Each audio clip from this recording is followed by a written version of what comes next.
Welcome to my part 7 of my tutorials on making models to put into Trainz Railway Simulator, and I'm taking a complete change to the previous tutorials by showing you a finished model placed into Trainz. Now this is a model of a Brunel viaduct or bridge, wooden built in the 1840s. It's actually on in a model that I've been working on for, well, it seems like forever, and I've decided to change the whole thing again, and it's the route from Exeter down to Teignmouth and on to Newton Abbot of the South Devon Railway, and I've decided that I'm going to convert the whole thing to how it would have looked in the days of the atmospheric railway. And so this is a model of one of Brunel's timber bridges or viaducts, and it's a spline, and it's a spline in the Trainz sense rather than in the Gmax sense. So you can see over here to the right I've selected splines. By the way, I'm doing this in Trainz TS 2012 rather than the latest version, mainly because I had trouble importing this layout into Tame, and it's thrown up all sorts of problems, so I decided just to revert back to this for this demonstration. So here we are in the splines, and I've selected, that's me, and there's the Brunel Viaduct QTT2, that's its actual designation, its correct designation. And so if I was to create a new one and stick it over on the ground over here, you'll see that's what I've made. And it's a spline which comprises of a main mesh, which is essentially something that looks like this, a section of that, and then two end meshes, which is part of this plus that bit of stonework. And you should recognize the planking texture because it's the one I've been using for the hut, the shed, and then the only other addition is this stone texture. And if you look at it and think about the way in which we've been making that little shed and experimenting with how to make things in Gmax, then this is essentially just a series of boxes and stretched out and edited. There's a few variants. There's those curved pieces there, look, I don't know what they're called, there's probably some fancy special architect's name for them, but they've actually got curved ends to them. So I've done that by using an editable spline and extruding it, and then texturing it and deleting everything else I don't need. I've got a bit of overlap there, I see that flickering away there, but all the rest is basically just variations on what I've been doing up to now.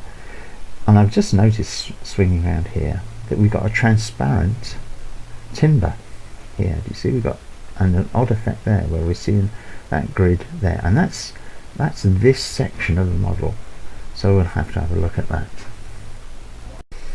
Right, so after going back into Gmax and doing a little bit of work on this end of the viaduct, you'll see now that it is pretty much sorted. I think it all is. Let's have a look. Is that, no, those timbers in the middle, no, they all look the same. Now they've got some sort of, the join isn't quite right. What that is created because this half of this timber here is the model, and so the next bit of the model is just repeated, and I haven't got the join exactly right, so I need to alter the measurements in the config text file, which tells Trainz how long each section is, and therefore where to place it in relation to the others, and so I will do that. But the key thing about this is that it's made up of very simple rectangles, rectangle, and the curved little joints there, and then that wood texture is just repeated constantly across to make the whole thing. And if I wanted it a bit darker, or if I created a different coloured wood texture, as long as it was the same size TGA file and the same number of planks in that texture, I could just change the whole lot all in one go. So I'm going to leave it in Trainz there at the moment and move on back to Gmax. Right, here we are back in Gmax and looking at the one of the three models that make up that viaduct, and although by reducing the width in the length rather in the complete text file, which is from there to there, if we go into the top down view, here it is in wireframe, and you'll see that the top down view places the joining, as it were, the joining timber, half of the actual timber on the zero line, more or less, a little bit of overlap. And it's this length here, from there to there, which I slightly reduced in the complete text file, which means it's regarding it as smaller than it actually is, slightly shorter, just a fraction, just to nudge it this way a little bit. But there's still a problem because the cross timbers here, they're still showing where they join. They join a pair, exactly the same pair for the next mesh. So these are half of the, they're made so that their width is exactly half of the final model, because they go to they join the next bit which has got the other half of these timbers on them. And actually what I could do is, I'll show you this look, and you'll see that actually from this side there are no faces for this direction. They're not necessary because they're going to be concealed by the next bit of the viaduct as it self-assembles. And a viaduct is made up of a main mesh and then the start and the end of the main mesh spline, and that creates the spline. So the problem is that these, let me zoom in a bit, these ones here are not set to the same, that edge, get to that edge there, the outer edge, is inside the outer edge of this. Therefore, when this one butts up to the outer edge of the next one, there's a gap left here because these aren't wide enough. So if I select one of those, it's a very easy fix. Select one of those, and let's go into the top down view and you'll see it more clearly. Okay, so that is that element, that piece of wood has been selected. So if we go up to modify and we select vertices and we select the ones that go to the next mesh, and we have a look here, and we can see that there's obviously a problem. And don't worry about the distance this way, they're just not centered there because it's a diagonal and it's offset against the center. We don't need to worry about that. That's the amount. I think we're just under half an inch out, but it's enough to show it. So let's just do that to 0. There we are, and it's just jumped up into that position. So that's correct now. And if we zoom in a bit further, dump that one and pick up the other, there it is, you see, and we take the vertex and we adjust it to 0. Okay, and then we'll see if there's any other timbers. Looks like there could be something else there. Yes, there is. Look, there's another timber there, isn't there, of some sort. There. Let's have a look on the. So it's that cross piece there, which also needs to be widened slightly, just to make sure it marries up. And I should have done this when I was making the model, but you know, you only discover these things when you actually bring it into Trainz. And there's another one there. Look, which one is that? That's the upper one. I'll just rotate that a bit. Look, you'll see it's the upper. Yeah, oops, the upper timber. So back into here and select it and select the vertices. Make sure the correct ones are selected. That's select the modify key and 0. And you notice on this one the center line is already marked at 0 because it is centered on that, as opposed to the diagonals, which are not. And that should be all of our timbers, I think. Let's have another look in, and we can't see any others that are not centered, are not brought up to the 0 mark.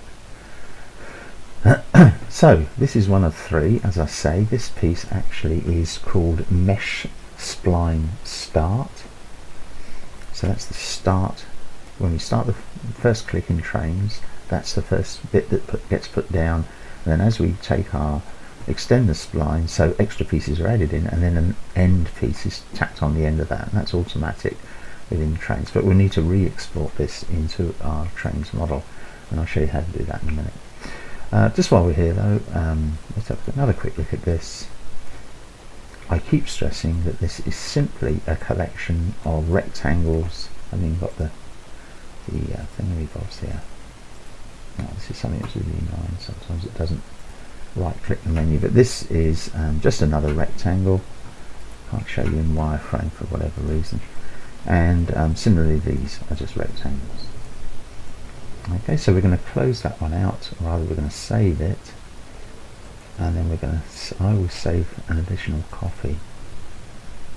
Mesh spline and mesh spline start 1.2. There we are. Let's save that, and then we're going to move on to the other bits next to have a look at those. So this is the mesh spline start that we were just working on, and if we look here in wireframe, we can see that it's actually a very straightforward structure. I keep stressing this, but it's the way in which you build up the most complex of models is by starting with a fairly basic rectangle, box, cylinder, whatever, and developing from there. And I would tend to do the simpler pieces first. For example, here these are just pieces of timber to make this viaduct, and so they're just, as you can see, it's a box, and all I've done is I've moved that segment back a bit, and I've actually deleted that face there because it's this timber is coming down and joining it, so we don't need that face. And similarly on this timber, it started life as a rectangle, and now it's, well, it still is a rectangle, and I deleted that face and that face there because they're both butted up against other timbers, so they're hidden. So you can save a lot there. If we were to look in the polygon counter, just 4 polys. In fact, the whole of this section, this start section, is only 345 polys in total, which is a good small size. The only others apart from rectangles, well, we've got here where I took a rectangle to begin with, and I edited the vertices to give me that curve. Remember I showed you how to do that, and then I extruded it to the correct width, and then I deleted whichever faces I didn't need, such as this one here, which is butted up against this timber. It's inside, it's narrower than that timber, that's why it appears there. And this one here, which actually faces against the stonework here. So there you go, that gives you a good idea of how these are built up. Also, a little tip, if you've got a little, I think there's a bolt here, and a bolt that goes right through, the nut on it at each end, just here. So that actually in the actual prototype, it only came down into this timber to fix this plate together. So what I've done is I've extended it all the way through down to there, because all the rest of it is going to be hidden. If we show you, there you are, look, it's all hidden inside that. So instead of it being a screwed thread that's gone in and then been bolted to this timber, I think it's in the model I've actually taken it right the way through. And so instead of having to make 2 of these, I've only made 1, because it doesn't matter how long it is, it's still the same number of polys. So it's a good way of saving space, saving the size of your model. Okay, so that's mesh spline start. A lot of S's in this, and you can see now that we've basically sorted these out, so they should marry up okay. If we have a look at its partner, which is mesh spline end, and we'll save that again, might as well. Haven't really done anything to it, just taken it into wireframe. And here's the flip side of that. So instead of the stonework being at the bottom on the top down view, it's now at the top. And always with these splines in Trainz, you always have them not centered over there, but starting from the 0 origin point and coming down in top view. It's really important, and it will become very important in animation to understand that you've got to be doing everything from the top down view. So these are those timbers, similar to the ones with, you know, the corresponding timbers to the ones we've just altered in the start section. This is the mesh spline end section.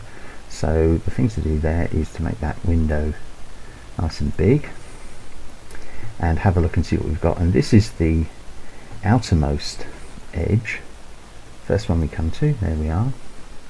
And what we can do is we can have a look at the vertices, and we can measure them, and we can see 34,5,935. Just remember that, write it down if you need to. So this one, which is one of those cross timbers, these ones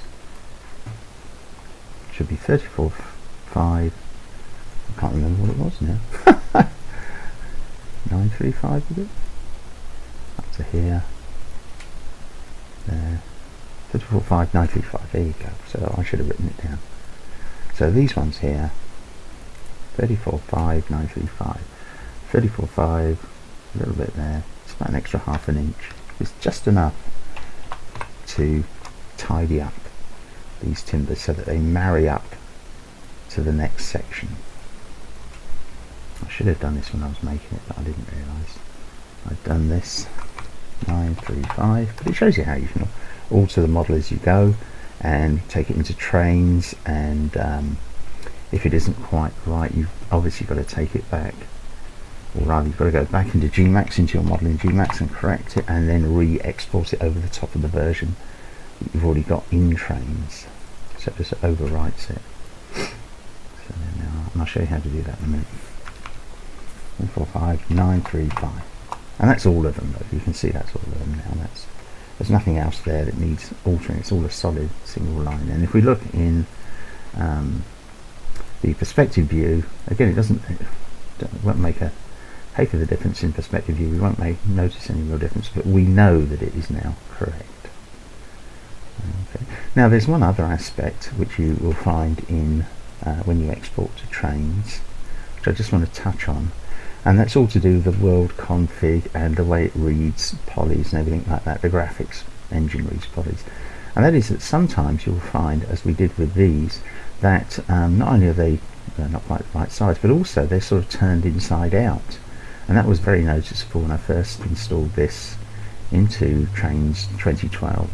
You're sort of looking into this with the texture on the inside, so that's no good. So one of the key elements of exporting, the last, as it were, aspect of exporting into Trainz, is to make sure, we're going to come up here to utilities, is that the X form, the alignment form, I know we've changed the central alignment, we've got it to the world origin and everything, but this is in addition to that. We just do click on reset X form, and if we look in the modify for that, sorry I didn't do it, I just clicked on X form, but you've got to reset, click on reset selected. Okay, I'm going to forget my own name. There we are, reset selected. So now if we look in modified, there it is, X form. Now the thing about this is you cannot alter this now while X form is there. So if you did want to go back in and have another go at tweaking something here, you have to collapse everything down back to an editable poly. But because we've already used the reset X form, it should be okay, and it should appear as a solid object, not one of these weird turned inside out objects. So we'll save that, because we've just done these timbers here, and we'll save it as, no, I've got two of the end ones, no, so I'll make a new one there. Always save copies, and save frequently. Don't rely on the auto save and have different versions. It doesn't matter if you stack up lots of different versions, so long as you know which is the latest version that you're going to export. So do save all the time, because sometimes Gmax will crash for no obvious reason. I mean, it's not the most recent of programs, but it's good. It does the job that you need. It does about 95% of the stuff that you would want in Trainz, and frankly the other 5% you can probably do without. It can't do some of the sort of really fancy bump files which are used for the really fancy graphic effects. You'd need something like 3D Max or something like that, maybe Blender, I don't know. I've never got to grips with Blender, just been beaten by it. But I'm quite happy with what I produce, and if you like it, then you're going to get this far anyway. So that's all good. So let's have a look now at the main mesh down here. And the main mesh in a spline is the bit that goes in the middle. So it's the bit that gets repeated, because those starts and finishes don't get repeated. They're just the beginning and the end. And if you want it just one segment long, then there's only one of these appears. But if you have it, stretch it right out, and you could have 20 of these repeating one after the other. So this is like the actual stretchable bit of the spline. And what we've got to check here is that those wretched, remember those wretched timbers there are okay. So we go up to always to the top down view. Come up here, let's have a look at them. And we got some problems there as well. So we can see straight away because there is a gap between that and that. And that's going to select one. There it is, finally selecting that one. It's because there's a whole load of them stacked up there, one on top of the other. So let's take the first one, go to vertex. Oops, you need to be able to see them both. And let's have a look and see their position using the old select and move. And there it is, look, it's just under ½ an inch short. Go to that, select the, click away, select the next one. Over here to modify, vertex, select those vertices. There we go, look, there it is again. Just tidy it up, doesn't take too long. At times it can be really satisfying. I often listen to radio plays or music when I'm doing this.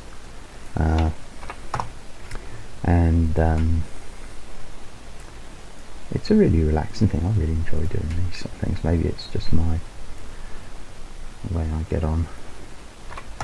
But there you are. So that's pretty straightforward. And that one was easy because it was just taking it up to the 0. This one is going to be a little bit more awkward because remember, you've got to remember that's the one we're joining them to, bringing them down to. So we've got to remember 30, 0, 001. Oh well, that's possibly easy to remember. Let's have a go, see if I can remember it. So it's going to be 30, 0, 001. And it's minus, make sure you keep that. 30, not a comma, is that? It's 3.001, not 007, 001. And we just then repeat that, pick up the next one that's not quite the right size, and change it again. 30 feet 0.01. It's obviously meant to be 30 feet, and I seem to be a thousandth of an inch further over. It's not going to make a lot of difference, but we'll correct it anyway. 30 feet 0.001. And we've still got one more there. You've just got to be patient when you're doing these. And just plod through it. And the more you do like this, the more you get used to doing it. And don't worry if you make mistakes. Everybody makes mistakes. It's quite normal. So there we are. It doesn't look like anything's happened, but it has, because we just adjusted those timbers.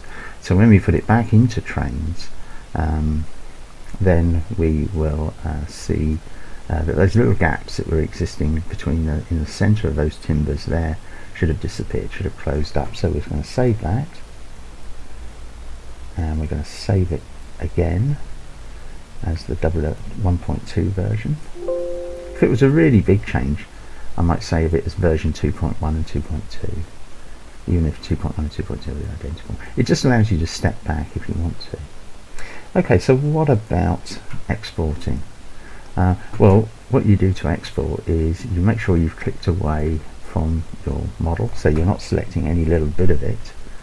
And just to emphasize, by the way, that it is just a collection of boxes. This button here, select by name, just next to the move and select and move, brings up another select objects window, and you can see all of the original standard primitives, because I never bothered to rename them. Boxes and boxes and boxes and boxes and boxes and boxes. A couple of some cylinders there, I can't think what they are, and some rectangles, which are those curved bits. I wonder what the cylinders are. Well, if we highlight one and select it, it'll show us. Oh, I know, it's the bolt that goes right through the stanchion, right through the upright, and that's been exformed. You can see here, look. So I can't actually do anything with it at all. It's locked. So if we collapse that now, I can just click away from it. Right. So that gives us the whole of our middle bit that can be extended, repeated. This piece will be repeated repeatedly to make the spline. So how do we export? Well, the export button is up here under File, as you'd imagine, Export, and it will bring you up a normal Windows dialog box. So my suggestion is to come down to File Explorer, and I use Documents. I've got Trainz projects, models. You can see all various things here, stuff I've done for different people and they've sent me, and all the rest of it. All the sort of odds and ends that you accumulate. And I try and keep this organised, but it's, doesn't really work. And I've got a folder there, TAIN new models, TS12 new models, Transdem ground textures, stuff I've had to transfer to TAIN, tutorials, but that's other people's tutorials, and that's when I started doing these videos. I started with a folder there, but I've moved it onto my D drive. Transdem is a really excellent program for producing realistic ground texture, exactly like the real thing. That is the not ground texture, the height data of the ground, and I use it all the time to produce. I combine it with DEM data, which you can get from NASA, believe it or not, and you import that into Transdem plus your maps or whatever, and combine them together, and you end up with a map created for Trainz, which you can load into Trainz, which is all of your landscape divided up into the normal grid, but with all the correct topography. And it's very good. I like it very much indeed, and it's a bit fiddly at times. I have to remind myself, because I don't use it that often, because I'm not often producing new layouts. I haven't even finished any of the ones I've started, I don't know, 12, 14, 15 years ago. Anyway, let's talk about the exporting. So what you need to do is to have somewhere where you're going to put the exported model first before you then import it into Trainz. And I'll go into TAIN new models, and you see we've got scenarios there, just a few of the things that I've done, and splines. And here we are, that's me, and that's GWR Timber Viaduct QTT2, and if we look in there, this is it. This is what makes up the viaduct in Trainz, and there's a config text file which you must have, because it has all the information about how Trainz is to handle it. This is an export, an IM file of the main mesh. That's this one here. There's our end, and there's our start. Note I've used the underline key. There's no spaces. Blows its brains if you put spaces in. And there's a screenshot of it. I tend to use anything that's available and then change it at some stage. And then there's just two textures in this model, stone walling and the grey planks, and those are the two control stone walling texture and grey planks texture. And if we just look at the grey planks texture file, that's it. Okay, we don't need to worry about the changing in tiling at this stage. But the config text file is a little bit more complicated, because for this particular viaduct it's going to be the kind track. There's our Trainz build number, the class, the region, the era, and then this mesh table is telling Trainz how to put the thing together. So we've got the mesh for the main mesh here, for the end cap and the start cap, and then this is the main mesh, and that's the length of it, and it's actually not correct because I've changed that. If I delete that just to save this, I'll just trim that little bit off just to nudge it up a bit. And this is the end cap. They're slightly bigger because they've got those stone abutments. Just prune off those last two. And again here there's the start one, and there's the end one. Okay, so, and there's the KUID. I don't know how to pronounce that. KUID. And there's the description, which I just rattled out, and there's the thing that's going to appear in Trainz. Although it's set as a kind track, it's not a road, so 0, it's not a track, and I don't want to use the caret option. And there's me, and there's my organisation, such as it is, and there's my email address, and my old website address, but you know where I am. And there's, if it was using any other meshes from somebody else, that's where they would appear. For example, in a locomotive, you would have a loco, you would have a file there which was the configuration file for the loco performance, amongst other things. You'd also here, if it was a locomotive, the main mesh would be the locomotive body, then there'd be subsidiary meshes of the driving bogie, the training bogie, the leading bogie, and then you'd have various other things as well. And you can also have attachments, things like smoke and steam and all the rest of it. So the config text is really important. I'm not going to tell you how to do that in the tutorials. There's plenty of stuff online. You have to carve through it yourself. The easiest way that I found is by looking at what other people have done. So find something which is similar to what you want to export, building, and have a look at the config in the content manager. Open up the folder, and the config text file will be there, and you'll be able to look at it and see what other people do, and just follow that as a guide. And obviously put your own KUID in. That's my own personal number there, 169585, and this is the number. Every model has to have its own number.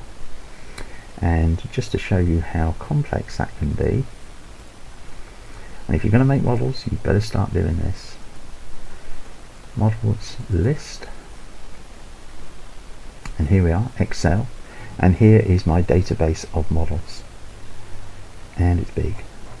Okay, and there, this one did not exist. That's quite interesting. Oh, that's a Great Western Railway 3'7" double Mansell H-type bogie, because I made all these for my broad gauge models.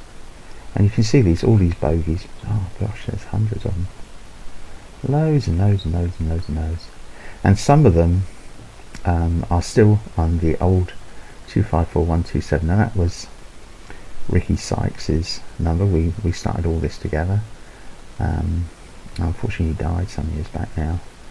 So I took over all of his models there. And although we left him on his model, what happened was Ricky would make the original thing in Gmax and send it over to me, and I'd then have to rejig it quite a bit, because making it is one thing, getting it to work in Trainz is quite another.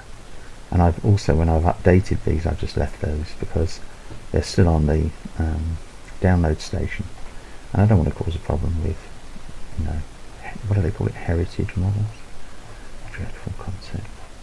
But you can see there's plenty of stuff I've done just by myself. Oh dear. Yeah, this goes on and on. In fact, if you look over here, look, we scroll it all the way. Oh my goodness, thousands and thousands. You need this database. You can't work with Trainz without it. You need to know what you're doing. How about this? Look, I don't think I've ever released this. Crystal Palace. All sorts of things to make the Crystal Palace. I have to think about finishing that at some stage. It's a trackside item. Wow. I know I've got all the textures all done, with all of these fancy fittings and everything. Just trying to make it into a model that isn't too massive. There's some of the ground textures that we did together. Products, those are all your loads.